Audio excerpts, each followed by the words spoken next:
What's going on, guys? It's Kevin Zwicker from Fast Count coming at you, and this is your Monday Night Raw post show.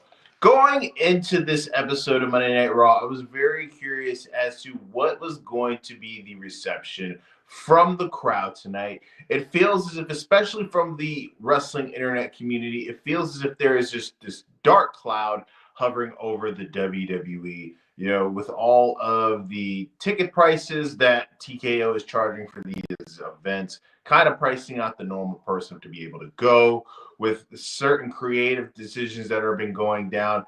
And it's kind of really hit a fever pitch with the release of R-Truth and Carlito over the weekend, mainly R-Truth.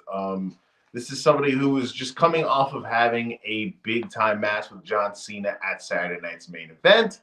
So the timing of this was pretty strange, but I'm always curious as to what is going to be the reaction from people who are actually in the arena. Because there's a lot of times where people online, they kind of just live in this bubble. And I'm guilty of that as well sometimes, where I think something is bigger than what it really is. And then when you actually watch the show and see people in the arena, it doesn't come across the same. But to my surprise, throughout the show, you had multiple different occasions where people hit the "We Want Truth" chant, and people made themselves vocal. You saw a little bit of tributes even to Carlito from Liv Morgan. She had Carlito on her boots before her match. And this is a guy who was well respected from many of his peers in the industry, from TNA to AEW to his co-workers in the WWE. Many people love this man. And people made themselves very vocal tonight in their appreciation for R-Truth, a former NWA world champion. But this was a show that was, it just kind of felt like a show. This was the go home Raw for Money in the Bank. One of the main highlights that I thought really was a positive was the showcase of Stephanie Vicure, right? She is somebody who I had the pleasure of seeing wrestle live in that Forbidden Door match against Mercedes when she made that one-off in AEW. Had that great match, said peace, and signed with the WWE. And she was very highlighted and presented very well tonight. WWE has really just started to put the machine behind her back from the beginning, and it's great to see because she has had a great body of work prior to her work in the WWE. And she is going to get to a point where it's going to be her and Rhea Ripley fighting for the number 1 or number 2 position in the hottest female act in the company. She was coming across extremely well tonight. We start off the show with a promo from CM Punk. Guys, before I get into it, please remember to hit the like button and subscribe. It helps the channel out in more ways than you even know, and it's free. It doesn't cost you a dime. And if you're able to work the TikToks and do all these crazy edits, you should be able to simply hit 2 buttons for me, right? So we start off with CM Punk cutting a promo. He is in the main event. He's in the triple threat qualifier for the last spot in the Money in the Bank match. Him, AJ Styles, Grand Americano. This is the first time CM Punk and AJ Styles are going to be in the ring together since 2004, which is just like, damn, everybody's getting old. Because 2004 is over 20 years ago when it just feels like just yesterday, right? So then Oklahoma, obviously this is the home of the Western Conference champion Oklahoma City Thunder. Everybody is buzzing because of that. We get the OKC chant, which if you're not familiar with, is the chant that they do every single time that the OKC Thunder play in Oklahoma. They are the favorites to win the NBA championship. Fuck the Pacers. I hope the Thunder beat them in 4, right? So Punk is coming out. He's playing to the crowd, and he's talking about, this is the summertime. This is the summer of Punk. He's like, I'm not just happy to be here anymore. I got my eye on some gold, baby, which was kind of a little bit of a tribute to Ricochet, my man, best heel in the business at the moment. And he's talking about how, running down the opponents, running down Jey Uso, who obviously is the world champion. He says, we're cool and all this, but we get in the ring, I got to do it. He runs down his credentials of being a multi-time Money in the Bank winner. He goes on to talk about John Cena, who obviously he has history with, and it's when, not if, he is going to have a match with John Cena during this retirement tour. And he calls him a little bitch that sold his soul to a bald fraud, who is obviously The Rock. Then you have Sami Zayn come out and interrupt CM Punk. And CM Punk says, I usually hate getting interrupted, but with you, I'm okay with it, right? And you have Sami Zayn coming out and basically, pleading with Punk, right? He's like, last week my opportunity to get into the Money in the Bank was taken away from Braun Breaker and Bronson Reed. Going into this match that you have that's going to main event this show, your mind is obviously going to be on those individuals as well. But what you need to do is focus on the match because we need you to win, right? And then he just comes across and starts talking about Seth Rollins winning. And he talks about Seth Rollins winning as if we're in like a doomsday scenario, right? Like this is the end game of the WWE. So we need you to win because if Seth Rollins wins, shit's going to hit the fan, right? It's going to be very bad for this place. Once you think it can't get any worse, right? It's really, the morale is shitty now. Imagine, right, if Seth Rollins wins. He's talking to him about that and how, if things get with the numbers, I've got your back and all of that. And we kind of plant the seeds of a potential match down the line between CM Punk and Sami Zayn, which I'd be down for. These are guys, Sami Zayn talks prior to CM Punk joining the company. And when CM Punk joined the company at the beginning, it's like, me and Punk, we don't really have a good relationship, so it was good for us to be able to hash this out. And basically, the impression that I got from Sami when he was talking about this was, we're going to keep this thing kind of professional. Same thing with Kevin Owens. Kevin Owens has a long history of not really getting along with CM Punk.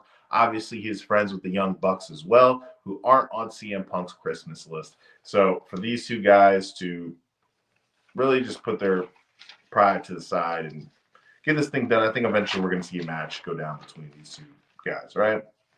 Next, we get into a Judgment Day segment. And this is different from the previous Judgment Day segments we've seen in the past. There's no TV. There's no PlayStation. Carlito got the boot, and he took the TV and the PlayStation. Good on him, right? But you could feel his comic relief, missing. Over time, people are going to get used to it. But, just for the time being, it's sad to see, Carly not around. But, hey, from what I'm hearing is the guys like Carlito and and R-Truth, the minimum that those guys are making off of previous contracts was $350,000 a year. And the new current contracts that WWE are signing for, and TKO are signing for the minimums are $100,000. So for me, it was all about penny pinching. Sad, right? Company that's bragging about, record gates, record attendances that are, charging $40,000 for front row VIP tickets, and they're squeezing pennies, But we get to the segment, and you have Roxanne Perez come in, who's trying to do her best to ingratiate herself to the Judgment Day members. This is all a master plan by Finn Balor, that sneaky Irishman. And, she offered her help after last week, after what went down last week, right? And then Liv basically tells her, you know what? Don't need your help. I'm going to sit here and I'm going to win this Money in the Bank qualifying match.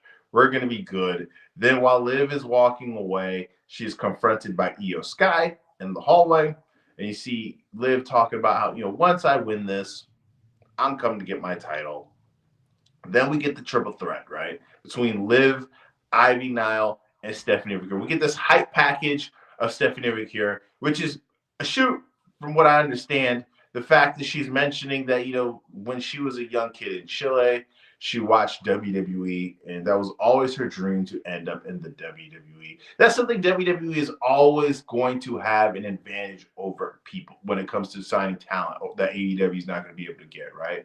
Because AEW can offer you more money, right? For me, you give me a blank check or a big time amount of money, my dreams can adjust.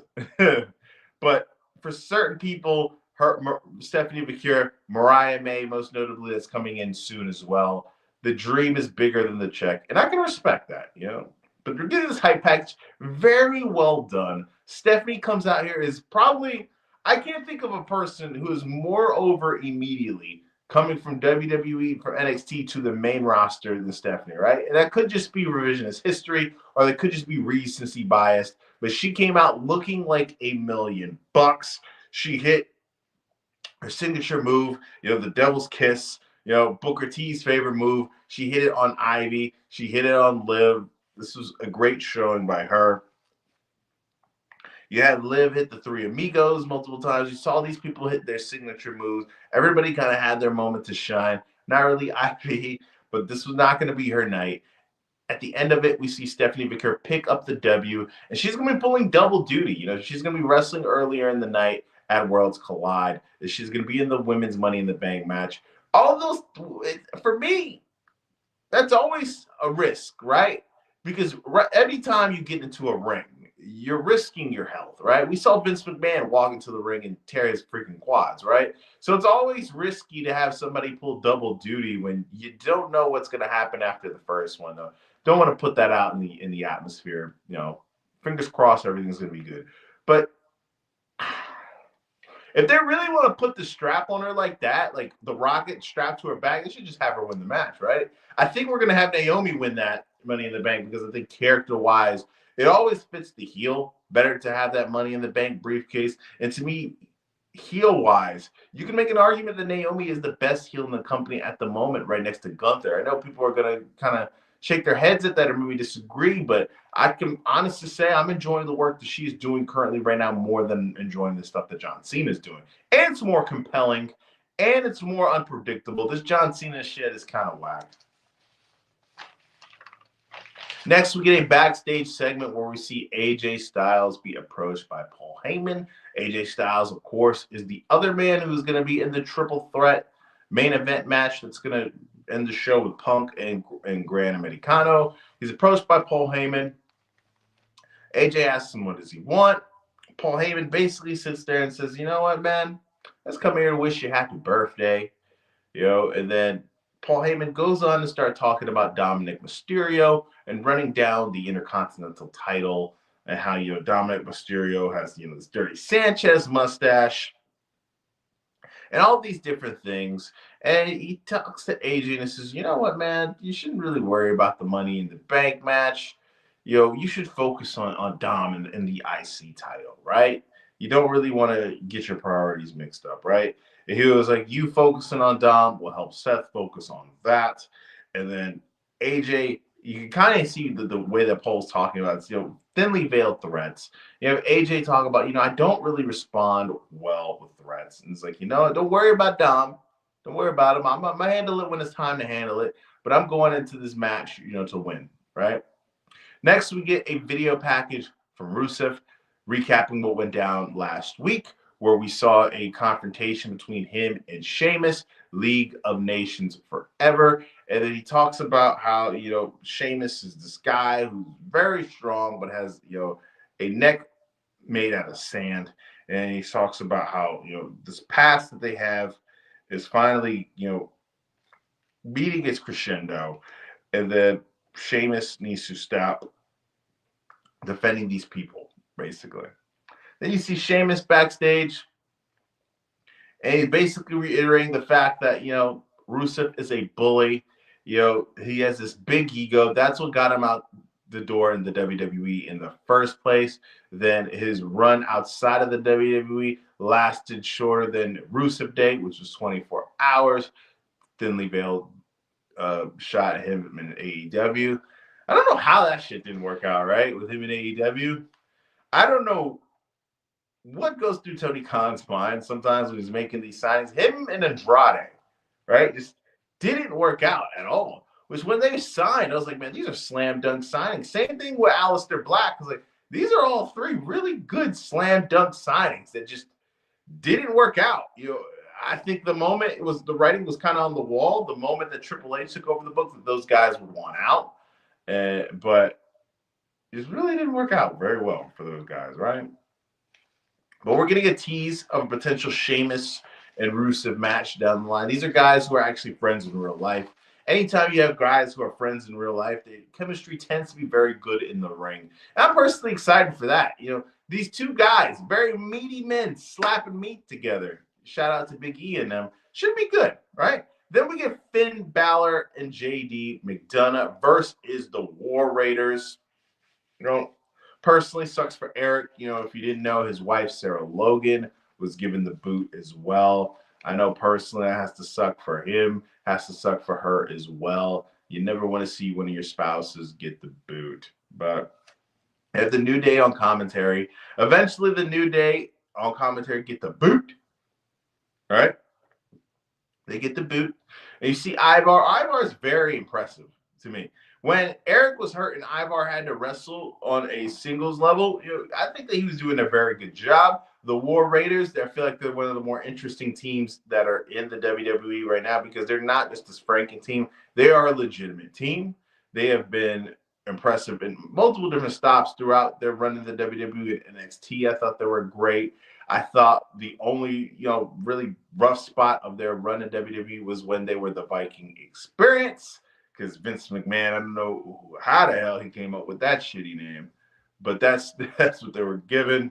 But under Triple H, they've been pretty solidly booked, and we get to a point where Ivar is on the top rope.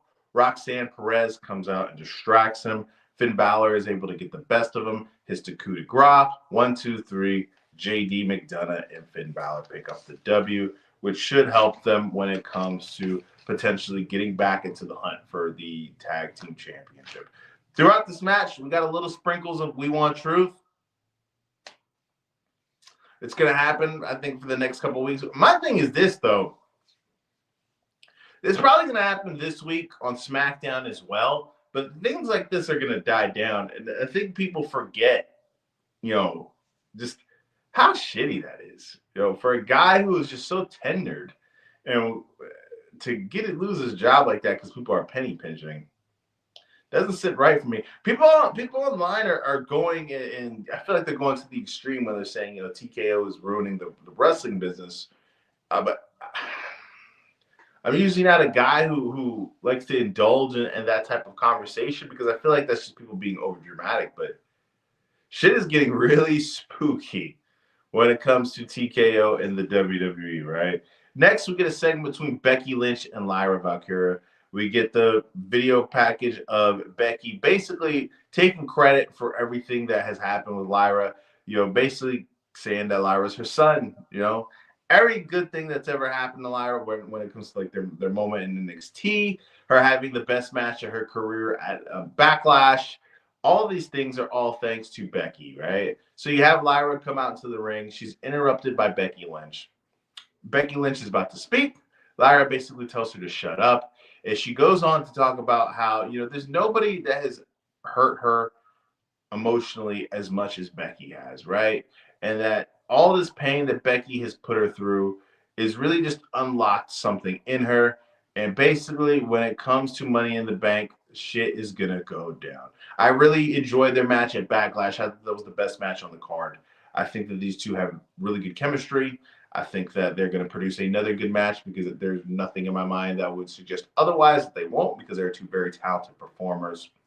Lyra basically gives Becky the challenge of let's forget Money in the Bank. Let's get this thing done tonight. Becky says, I'm not going to be wrestling or fighting in Oklahoma. She walks off. Lyra runs to get her down. We get a brawl. End the segment. Show was kind of dragging, man. I'm glad that they're not like 3 hours like SmackDown is before. But damn, the show is kind of boring. Next, we get Kyrie versus Raquel. Before this match started, we saw a segment between her and Finn Balor, Liv Morgan and Finn Balor, right? Because Liv is basically confronting Finn about how ever since she was gone from Japan, he's had this plan of involving Raquel without really speaking to her. And then Finn is basically, going off of the positives. She's really been trying to make a good impression. She helped me and JD win earlier. You can trust Raquel around Dom. Liv tells Finn, is like, Dom's not the one I don't trust, right? And then Finn suggests, you know what, for your match, for Raquel's match, let Roxanne be in her corner, right? Liv tells Finlay, nope, we're good. It's going to be me in her corner. That's how we're going to traditionally get this thing down. Throughout this match, we get the R-Truth chants because I think that this was in a point of the show where people were kind of bored. The crowd was lively at certain points of the show, but they were kind of dead at certain other points. Then it gets to a point where Liv Morgan is trying to distract Kairi. And we have the champ Io Sky's music hits. She throws Liv's head into one of the side posts and busts her head open. We literally see that, once we get the reveal of her face. Kairi gets the W against Raquel. Raquel and Liv are in the middle of the ring. Liv is showing off her head. That scar that she has looked painful. Messed up her pretty face. But hey, it happens, right? It's not ballet, right? That's what we hear all the time when it comes to professional wrestling. It's not ballet. Guys, remember to hit the like button and subscribe. It helps the channel in more ways than you even know, and it's free. Next, we get to this segment, right, where we get this hype package about the rematch that we're going to get between Jey Uso and Gunther from WrestleMania. And what I liked about this was we saw what the hell? I skipped over something. We saw Jey sitting in his locker room, and he's confronted by Gunther, and Gunther just sits down and talks to him. It was kind of a little bit of a rehash from last week's segment, right? Where, Gunther is commending Jey about his effort. He is running down all of these good things about Jey, all these good qualities about Jey. And he's like, you know what, man? You are a selfless person in a selfish industry. And he talks about how, like, your selfishness costs you because you're going to go into our match not 100%, right? Because you're going to have this tag team match at Money in the Bank where you're teaming up with Cody because Cody needs your help. Then you had earlier in the night, and then with that tag team match that he had with Sami Zayn, where we saw him go up against Gunther. That's what I skipped over. I'm gonna go back there after I talked about this, where he has that tag team match against Bronson Reed and Braun Breaker. So all these selfless things that he's doing is going to cost him at the end, and then he looks forward to their match next week. And then you have Jey Uso. Don't really say anything throughout this segment, but at the end of it, he says one word, 3 letters, tap. All right. But we had that tag team match earlier, right? Where we had Jey Uso and Sami Zayn team up against Braun Breaker and Bronson Reed, right? The two guys who are a part of this dangerous alliance with Paul Heyman and Seth Rollins. And obviously, anytime you have Bronson and Breaker, right? Breaker is so freaking impressive. And I feel like he's the best opponent that Jey Uso has ever had when it comes to their match quality. Love Gunther. Think that the guy is great. But when it just comes to the guy who gets the best out of Jey Uso, I think Bronson is the guy that does that the most, right? Well, we see the heels get the W. At the end, what was the impressive spot was we're going to get this tease of Sami Zayn on the announce table, and Bronson Reed was on the top rope. We were teasing that we were going to get this tsunami from the top rope that was going to smush Sami Zayn, but we saw you CM Punk make the save. Good guy stand tall. Then we see a backstage segment where Sami Zayn is kind of being looked at, and then we get him confronted by Karrion Kross. Karrion Kross, he sits there and gets asked by Sami Zayn, what is your obsession? And then you have Karrion Kross reveal that he thinks Sami Zayn is a liar. He lies to himself. He lies to the fans. He is somebody who could be a 10-time world champion, but he is this bad guy pretending to be a good guy. And then you have Sami Zayn tell Karrion Kross that he's wrong, and Karrion basically tells him, I could be wrong, but I could be right. People are really digging the Karrion's thing, man. They showed a clip earlier from Karrion's match at main event. People were digging him, man. And he got a good reaction when they showed him on screen. Karrion has really been putting in some good work, man. stated it before that I think that the GOAT version of Cross is Bald Cross. But I think that the work that he's doing right now is pretty good. And it's going to lead to an opportunity eventually. He might end up getting cut, because I don't think TKO and WWE, they like people that are organically getting over. It's a joke, but it's not at the same time. Next, we get the main event, right? CM Punk, AJ Styles, Grand Americano, triple threat main event. This is for the last spot in the men's Money in the Bank. This is the first time that AJ Styles and CM Punk had been in the ring together since 2004. You could tell once they were able to start this match and they got Grand Americano out of it, that they looked excited. You could see that shit-eating grin on CM Punk's face. These guys thought it was a big deal. Nobody else did, though. There was no pop like that. Like, you would think that people, like for me or any niggas, like, oh shit, this is a big deal. They didn't really look at it as much of a big deal like it was, right? But Chad Gable, Grand Americano, putting in the best work of his career so far. He was the most over guy in the match. It's just crazy considering that CM Punk was involved in the match, but he was the guy who got the most crowd enthusiasm. You had chants of, he's Chad Gable. No, he's not. You had multiple people getting involved and making really fun out of this. And the way that there was a certain spot in this match where he was able to reverse a GTS into an ankle lock, I thought was chef kiss. Kurt Angle used to do that all the time. I know everybody's going to compare Gable to Kurt, but it's just a natural comparison. These guys are hoopers, born and raised, and Gable was in there hooping, right?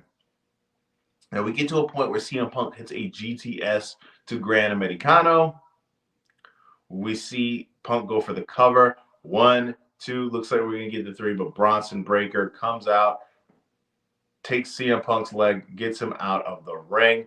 AJ Styles, after they're having these brawls, because you had the baby faces make the save, of course, Sami Zayn and Jey Uso to even up the odds. You see AJ Styles come from the top rope out of nowhere, clear everybody out.